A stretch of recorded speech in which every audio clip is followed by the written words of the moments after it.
Created in the digital age, some of the most impressive special effects come from Mother Nature. Earlier today, at 2:14 a.m. to be exact, a handful of dedicated sky gazers were treated to a spectacular solar eclipse.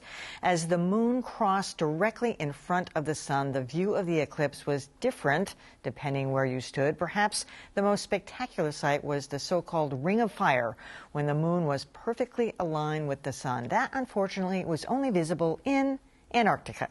But those in Australia still got a heavenly good show, which several astronomy centers streamed online for the rest of us.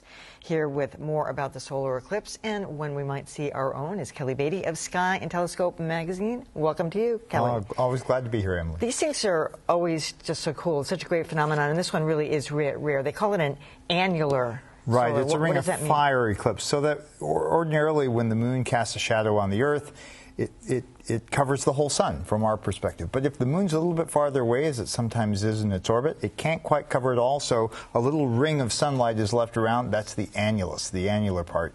And they can be quite spectacular. So we saw one from 2012. Nobody saw this one, really, because it was in Antarctica. That's right. We have Not some a pictures. soul. Not a soul. But we have some pictures from 2012. Then just describe what we're seeing here. This is today. This is today from Australia. They got to see a very good partial solar eclipse. Those are beautiful pictures, too. But it's not like seeing the whole thing centered. Yeah. Well, we have the ones from 2012, too, where you see the whole thing.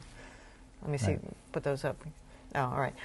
So actually, you have a demonstration. Yeah, I think a lot of people don't really have a good grasp of how eclipses happen. So we have a spotlight here, and when the moon is behind the Earth, like it was 2 weeks ago, we get a lunar eclipse when the moon is covered by the Earth's shadow. In this case, the moon is casting its shadow on the Earth.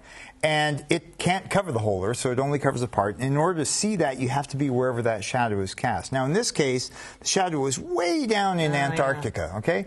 And so you didn't really get a chance to see it. It was a little off-center from Earth's perspective. These things they can be from one pole to the other, and this just happened to be in the wrong place. When are we going to get one?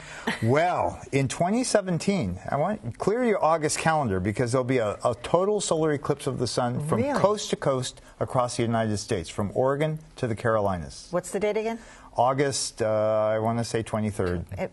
I don't even know how you can predict these things that far. Well, you know, the ancient Chinese were actually quite good at predicting eclipses. It's just the cycle of the heavens, and once you understand that clockwork, then you can make those predictions. And this is the one where you can't look at it, supposedly? Right. During the partial phases, you can't. You need special glasses. I brought a pair for you right here. I need to borrow a pair. There you go. Oh. That's what you would use.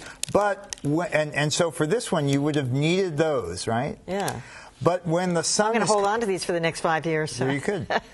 When the sun is completely covered, then you don't need the glasses. Next March, I'm going to be in an airplane over the Arctic Ocean, chasing down a solar eclipse that's going to be visible, and it should be terrific. Well, there are people like Jay Pashikoff. They do that for a living. They go around the world. He's head of the International Astronomical Union's group on solar eclipses, so it's kind of in his best interest to make sure he sees them all. He's got quite a few notches on his gun belt. Well, why didn't he go to Antarctica, for heaven's sake? You know, I'm sure he tried. And the thing about an annular eclipse is that it is not as dramatic as a total eclipse. And so a lot of people say, well, if it had been a total, we'd have so been there. But this one was a little less interesting to look at. I see.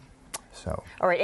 Any other good phenomenon coming up that we can? Well, you know, we had this total lunar eclipse 2 weeks ago. There'll be another one in October, followed by a partial eclipse of the sun. And darn it, everywhere in the U.S. will get to see that except New England. It's going to be sad for us. Yeah. But 2017 is the date to keep an eye out for. We're all the astronomy people here, too. All right, Kelly Beatty, great to have you here. Thanks for the demo. A pleasure.